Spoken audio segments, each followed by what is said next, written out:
Hey guys, welcome to This Week in Aviation. This week in aviation, a lot of things happened. I'm going to talk about some of it. Some of these stories are real, some are fake, but they should all be filed under questionable. Let's go. First story, a man gets hit by an airplane. In St. Bartholomew in 2014, a dude was hit by a flying airplane while he was taking pictures of the plane that actually hit him.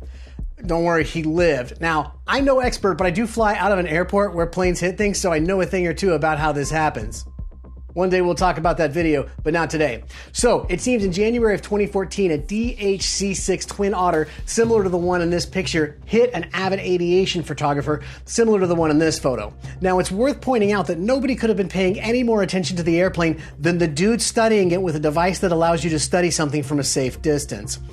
Still, somehow the plane managed to hit the camera he was holding, knocking him to the ground and sending him to the hospital. He didn't have any injuries and they let him go the same day. If you're wondering how frequently something like this happens, I'm going to save you the suspense. Go to YouTube and search "guy almost gets hit by plane." It seems like lots of guys are almost getting hit by lots of planes. Ladies, you're smarter than we are. So why am I talking about an incident that happened 6 years ago? Well, it seems like a lot of people think that the NTSB is really slow, but it turns out the BEA, or French equivalent to the NTSB, released their official report this week stating the cause of the man getting hit by the plane was... Are you sitting down? The man got hit by the plane as a result of the low pass of the aircraft over the road as well as the presence of the pedestrian at the approach point. I don't care who you are, figuring that out is nothing short of miraculous, and in only 6 years, it's amazing. The report continued stating that the investigation did not determine whether the pedestrian was aware of the risk. So I wanted to find out if he was aware of the risk, so I actually tracked the man down. I found him, but however, when I went to ask him if he was aware of the risk, he looked so busy I decided not to bother him.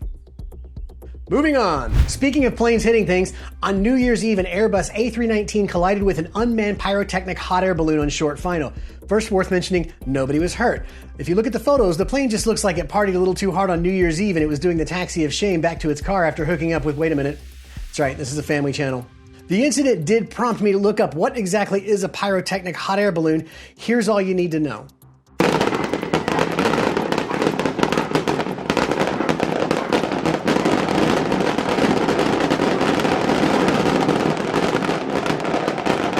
As much as my inner 10-year-old would love to have one of these things, even at that age I was smart enough to know that it would end in disaster, and really, near an airport, not a good idea. This week, Foreflight announced that it's teamed up with Oculus to create a fully immersed virtual reality that will allow pilots to fly in any conditions at any time and have complete situational awareness, regardless of weather and visibility. This is fantastic news for pilots like me that aren't instrument rated. However, Oculus is owned by Facebook, which means the controller may sequence you based on your political views. Other pilots are going to be able to bash every decision you make in real time. And there's been reports of pop-up ads showing up during critical phases of flight, but hey, that gives you something to blame your crappy landing on, right? That's it for This Week in Aviation. Coming up in January on this channel, look for more vintage airplane ads, my first ever paramotor flight, some really intense formation flying, and some live streams with some special guests that are to be determined at this point, but you won't be disappointed. Remember to like and subscribe and share. Thank you guys for all your support. Click this link to see the most recent video upload. Click this link to see a video that YouTube thinks you might like. Click this link to subscribe to my channel.